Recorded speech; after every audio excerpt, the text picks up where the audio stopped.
Estamos em tempo de entrevista e hoje temos o prazer de mais uma vez poder conversar com a membro do Parlamento for Davenport, Julie Dzerowicz. Boa noite, Julie.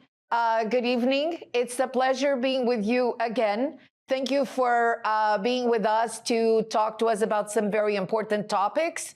One of them is your trip to NATO, about the Parliamentary Assembly. So first, hola, Helen. É prazer estar aqui com vocês. It's always lovely to be here with you. And yes, last week I was at NATO headquarters in Brussels. I chair the Canada-NATO Parliamentary Group. Every NATO country, including Portugal and France and Norway, all NATO countries have parliamentary assemblies or parliamentary groups. And we were in Brussels to talk about how we are all in each of our countries, increasing our spending to protect our sovereignty and to make sure that we are ready to deal with any of the geopolitical changes in the world. And I was very happy to say hello to the former president, Antonio Costa.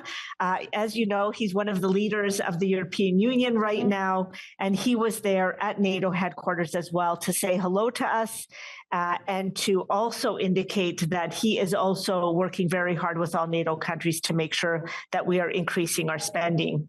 And the other thing I'd say to you is I also spent some time in Paris and in London. Right now, Helen, a lot of Canadians get their news online.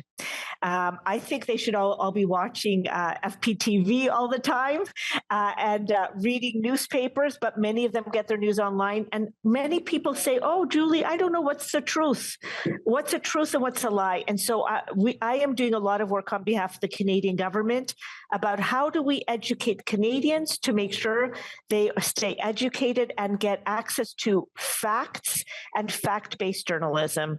So that is the work I was doing around protecting Canadian sovereignty, ensuring peace in the world, given the geopolitical situation at the NATO Parliamentary Assembly, and then also doing work around disinformation. I know that you have touched that topic about misinformation and disinformation, and it is true. There's a lot of stuff that is happening on TV, on Google, on social media, that a lot of people do believe that it is true, and it's not. And it comes out like in a way that it's hard for people to understand. So it's always good to follow the information that you're giving us and really try and be very careful on what you're listening to so that you keep yourself well informed. The other topic that I'd like you to touch upon, and we talked about it a little earlier, is about this fourth year of when Russia invaded Ukraine.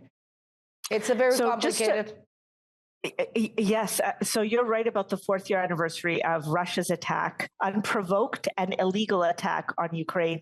But just to finish up on the misinformation, disinformation, because it ties in very well with this Ukraine story as well. You're right. We always tell people, make sure that you are going to credible sources that you trust and that you get the information, same information from multiple trusted sources. In terms of Ukraine this year, we sadly did mark the fourth year anniversary. Look, Canada and most Western countries in the world, and that includes Portugal and Spain and all your European countries, Australia, most of your Asian countries, they believe that no one country should be able to say, oh, I'm a big country, I'm now going to take over a smaller country next door because we think we should take them over. Mm-hmm. We have something called international rules-based order, and that's what we believe in. As Canadians, as Canada, we also believe that countries should be able to elect their own leaders and decide their own future. So that is a fundamental belief for us. So we did announce an additional $2 billion, Helen, to help the Ukraine continue to fight for their own democracy, fight for peace in their area, and fight for democracy all around the world. And I'll tell you, I received a few phone calls from the Portuguese community into my office, and they said, Julie, we like Ukraine and we want to help them, but you know what? We want to make sure that you're not giving all this money to Ukraine, but you're not taking away money from me as a senior. And so what I see, and this is misinformation that's out there, Helen. There is any of the money that we are giving out to Ukraine has no impact of how much money we're giving to seniors. If you look at the federal budget that we announced in November of 2025 last year, the largest social program in Canada is actually funded for our seniors. It is the largest social program. We pay more money for OAS, old age security, and GIS, and anything to do with supports for our seniors. We pay more than our national childcare plan.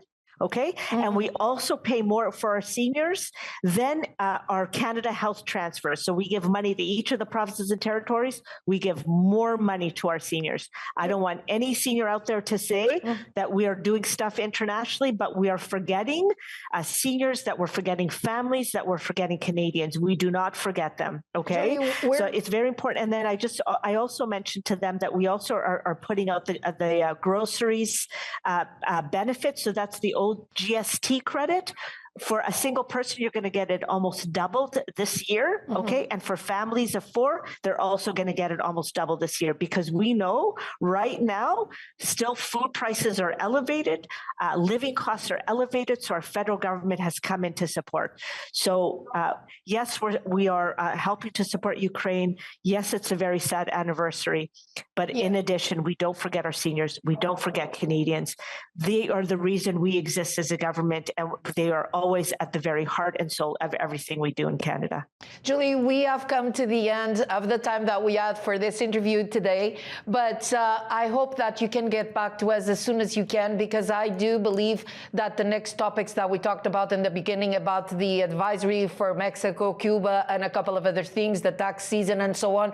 So please, when you have a little bit of time, feel free to get back to us so we could put this information out there. And once again, thank you so much for being here. Thank you for the explanation. Have a fantastic weekend, and we'll talk to you soon. Muito obrigada. Bom fim de semana. Thank you. Terminamos assim esta entrevista com a membro do Parlamento for Davenport, Julie Dzerowicz. Vamos ficar por aqui, vamos fazer um curto intervalo. Voltamos já a seguir.